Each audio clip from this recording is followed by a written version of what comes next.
Talo falava o se whapoponga o tala mai Ausetalia ale Radio Samoa. O le urua ilo keti wa fausia i Ausetalia nei o le a whananga i le vani monimo i le amatanga o le tausanga fau.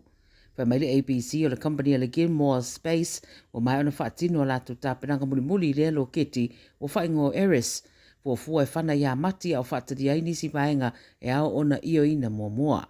E mei losu 5 mita le umi o le loketi ma le mawhai sidia ma le tolu skutane 5 afi o le tu ainga whaona ponei. Sa mua i fuafua e whanaina le tausanga le nei, pe ta isa iaina i whetuna inga. Whai mai le sui o le Gilmore i se whaataranonga i le APC, la tau tele i whaatino ina le nei au unanga mua.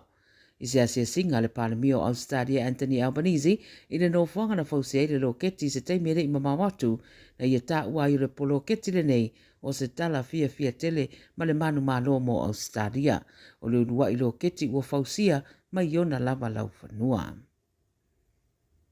E tō lima tangata ua maari riu ma le tō tolu o lo tau sa idia, a toi ma le sidia ma le se lau rua spuru wafe o whale i Queensland o motu si aile e le tise o na o haafianga o winga lulu wa o le tau ua tūlai mai. O le asa kawisi masi mana nafi le Boxing Day na haafia i Queensland e whape foi ma vaenga o New South Wales ma Victoria.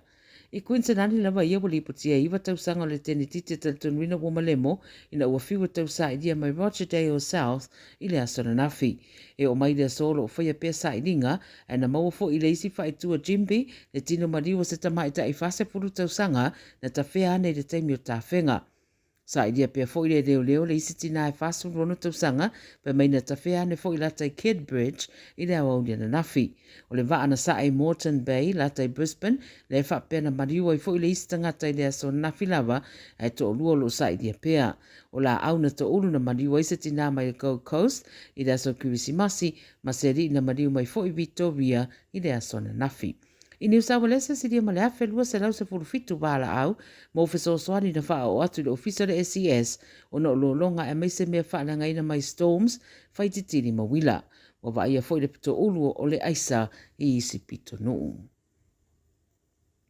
Wa mataria e haafianga lei, o solo te te e pe ona wa ia i le aso i le tu sisi fo sini i uto ka lone la pisi se tulou, wa le a oina mo le tele o ia whai tu, ma fo mai solo te te e au onanga e la tau te whaatinoina lea matata. Wa wha maudia mai le pulenga le Ayo Blacktown, e lua se furu whare lei whai tu e au fiai Mount Druitt, Rooty Hill ma Riverstone o loo a fia le nei whaale tonu ma walapta ia fo isi whaai tū. O se mata upu o whaai loa ile le fia o le tōtele o tangata i whaai tū ia mai se ono le sa whea ngai ma whaata singa a inga ma aso whamana tuina ma ua matua i mana o miai le au ina o leo tauta a wa ua tūtumu uma le tele o bins. Moli maunisi o se tūlanga le manuia e mai se ono a fia le seo manga ma le soi fua malolo ina o tangata. A mai se isi whamtalanga sa tuina le New South Wales Industrial Commission se sa ia awana i whaia se solo te a veloli la pisi i le taimi re Kiwisimasi ia ai fallinga mai e le o ano ane iai lea au onanga. E tō tolu wali iwa tō tofu le whare pui na ua maua le leile uta o le toititi tolu se lau kalama o le aisa methamphetamine o lato au mai eisini e whaonga mai eise masini sua palapala. O le suenga na whaatino le Australian Federal Police ina ua maua mai whamtalanga o lo yeile masini le ua whaatungu le aisa maanga mai mo Ausetalia ui mai Hong Kong. Na maua le leie leo le lua whelu sutasi ma le Border Force le fuala au whaasaina lea. A le masina November na la waile whae ungo le isi i le whaamsinonga mawalunga i New South Wales e iwa tausanga i le whale pui. A o le isi la le ua wina mai e fitu tausanga ma le lua masina ma le isi e ono tausanga ma le iwa masina le whaasalanga.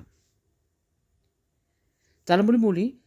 wa yeisina si itanga te isi le malosi le tala Ausetalia e whaatusai maketi fafo. O le temine iolo o whaatawina le tala Ausetalia i le ono spulwaru tesi ma le 2.5 sene i le tala Amerika a o tūra la tatu le whaai ungo le tausanga. Mo se teimi umi sa wha le tonu ma vai vai le malosi le tala Ausetalia a wa wha whiawhiaina le tōtele ina ua maua mai le ripoti le so wa yeisa si itanga i le tala Ausetalia i le nei vai tau. Tangata mai le Pasifika e me se foi Samoa o lo matele na whaongaina au unanga la futupe i atu moto le Pasifika ma o stasio tūnanga tuturi noa e le tōtele pe o tai maua se swinga i le value po le malosi o le tala Ausetalia. O o lo manatu nisi popoto i tūranga tau tupe marata mauhainga o le ato e whaasolo i na malosi mai le tupe a Ausetalia ia e talita dia pere tau sanga fau pe sau mani swinga le rei ma to e whaafo i le malosi le tala Ausetalia le tūranga sa iai ia pele ai foi. Tala ia le video Samoa mole nei foi aso.